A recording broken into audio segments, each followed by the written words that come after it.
How you going, guys? Just wanted to film a quick video on our G series head unit here to try and go through and explain some of the features that you can use when your car has a CAN bus. So our unit will communicate with the CAN bus. If you don't know what a CAN bus is, it's basically the brain of your car, which any signal that the car has that controls any of your old factory functions will be communicated through that, and our unit can pick up and decode them. So that's why if you come into settings here and on the left scroll down into CAN bus, it is important to have your model selected correctly, because if your model is selected incorrectly, then the unit is not going to know what half the signals it's getting through the CAN bus decoder are. So you're going to have a lot of stuff probably not working, which could mean your reverse trigger, your steering wheel controls, your aircon, anything like that, your doors. So very important. You need to come into here, model. Now it's worth noting that your CAN bus should be set correctly from when the unit is sent to you. They should come preset to the car that the unit is for.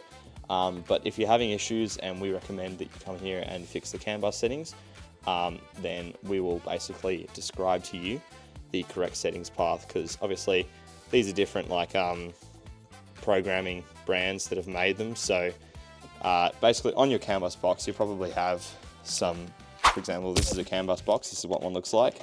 I think this one might be for a Triton or something, but we've got, I can see on the back it says Simple Soft, so this is probably from Simple Soft.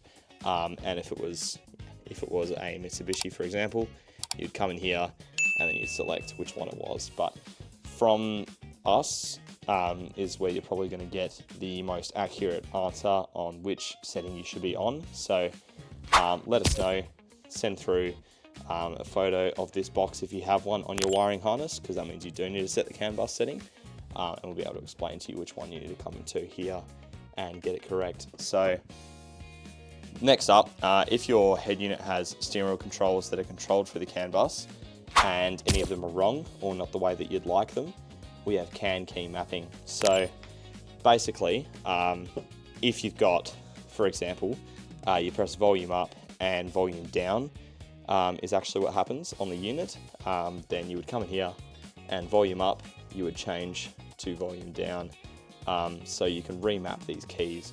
Because basically when you set a CAN bus profile, it automatically sets all of the keys to what they should be.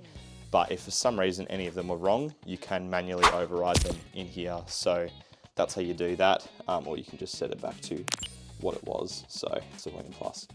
But if we come out of here, we've got next, so you can have a radar display on or off.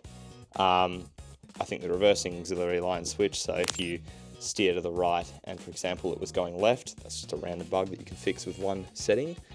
Park radar on or off. Now it's a fairly new unit, so a lot of these settings are ones that we will need to come back to when we experience specific issues with customers, and we'll recommend them at those stages. But for now, they're going to be pretty ambiguous, some of them. So display air info on or off, that's just pretty simple. If you have a car that has aircon controls that come up on the screen, you can turn them on, and if you use the controls, they might come up on the screen, and you can decide whether that still happens on your new unit or not.